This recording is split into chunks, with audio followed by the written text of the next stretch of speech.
तसेच उपस्थित असलेले राष्ट्रवादी सतीश मामा, राष्ट्रवादी काँग्रेस पक्षाचे सगळेच पदाधिकारी आणि समस्त ग्रामस्थ काटेवाडी, कनेरी, खटाळपट्टा, डेकळवाडी आणि आजूबाजूचे सगळ्या गावातले सगळ्यांना नमस्कार।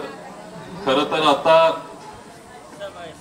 दोन आठवडे झाले साहेब आता बारामतीमध्ये फिरतायत।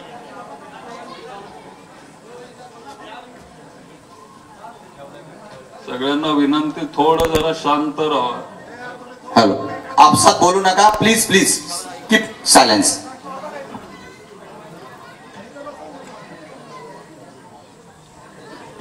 पण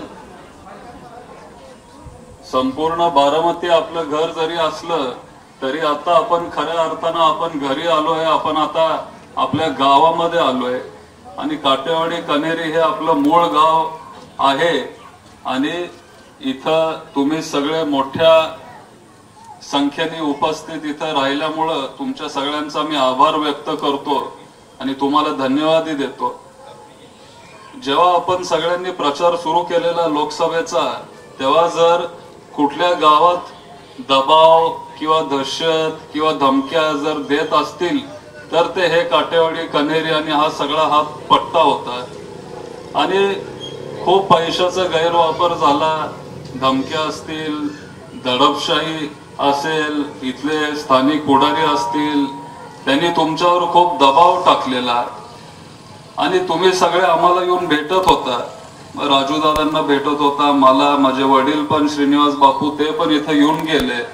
प्रचाराच्या सुरुवातीलाच त्यांनी इथं आपल्या वरच्या मंदिरात एक भाषण केलं, ते एवढं व्हायरल झालं की तिथूनच म्हणजे लोकमत थोडं बदलायला लागलं आणि जे काही ते बोलले ते सगळ्यांना पटायला लागलं, कारण ते पण काटेवाडीचे, आम्ही सगळे काटेवाडीचे।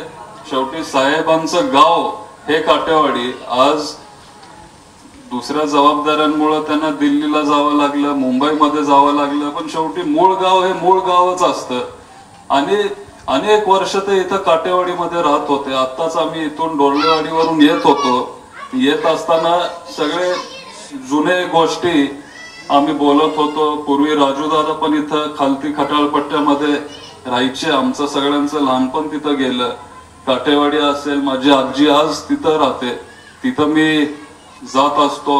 या गावांनी आपल्याला साथ खूप दिली आणि तुमच्यामुळं खरं तर आज जे काय पवार साहेबांनी केलंय बारामतीसाठी, महाराष्ट्रासाठी, देशासाठी ते करू शकले, कारण तुम्ही त्यांना साथ दिली। त्यांना इथं कधी प्रचारासाठी यावं लागलं नाही बारामतीमध्ये। हे सगळी प्रचार यंत्रणा सगळी तुम्ही तुमच्या हातात घेतल्यामुळं ते हे सगळं बाकीचं काम करू शकले असते। तुम्हाला सगळ्यांना एक सरळ सोपा प्रश्न आहे की जर आज साहेब काटेवाडीचे नसते किंवा बारामतीचे नसते तर बारामती अशी असते का? म्हणजे एकदम सोपा प्रश्न आहे की साहेब बारामतीमध्ये जन्मले किंवा साहेबांचं गाव हे काटेवाडी आहे, त्याच्यामुळे बारामतीचा खरा विकास झाला आणि आपल्याला या प्रकारचं नेतृत्व पुढे जाऊन बघायला मिळालं। आपल्या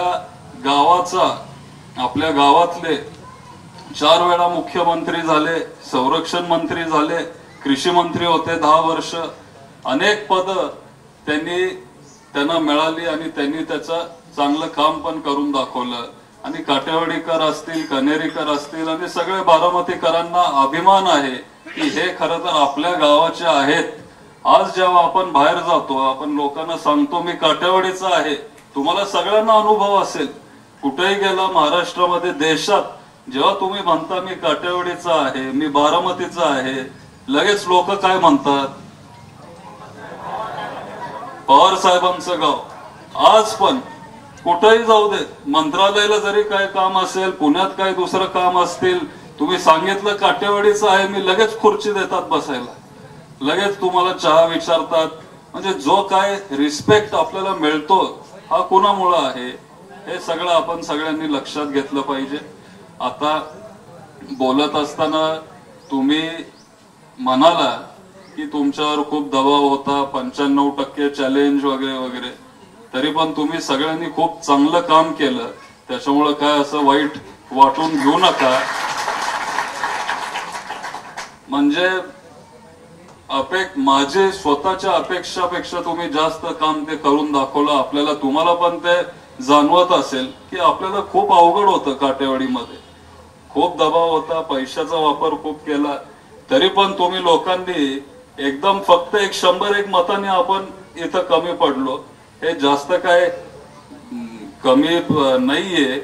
आणि अजून एक गोष्ट तुम्हाला सगळ्यांना मला सांगायची आहे की 3 महिन्यानंतर विधानसभा आहे.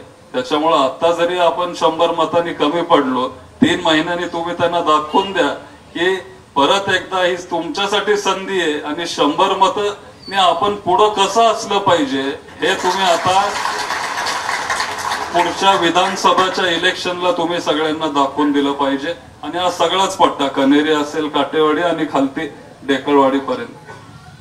जास्त मी इथं बोलत नाही. आपण सगळे साहेबांना ऐकायला इथं जमलोय.